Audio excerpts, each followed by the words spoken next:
Face بک scroll کرتے ہوئے نا میں نے جو گلگت بلتستان کی ویڈیوز آ گئی سامنے، اور میں نے جو ان روڈز کے حالات جو دیکھیں، میرا نا ایک بار دل دہل گیا، کیونکہ میں خود وہاں پہ سفر کر چکی ہوں، اور جو لوگ وہاں پہ گئے ان کو پتا ہے کہ روڈز کی کیا کنڈیشن ہے. اور روڈز جو ہے بارش میں اور جب موسم خراب ہوتا ہے تو اتنے زیادہ خراب ہو جاتے ہیں کہ نا کوئی سمجھ نہیں آتی کہ بندہ کہاں جا رہا ہے اور کہاں سے آ رہا ہے، عجیب صورتحال ہو جاتی ہے.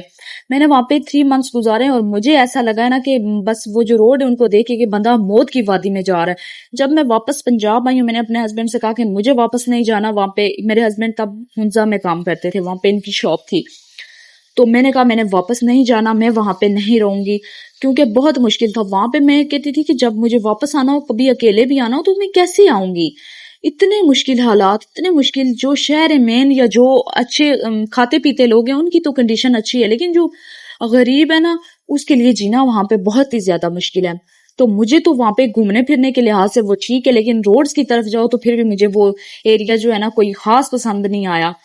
ہاں اگر وہاں پہ روڈز کی کنڈیشن بہتر ہو جاتی ہے تب بندہ سوچ سکتا ہے وہاں پہ جانے کے بارے میں.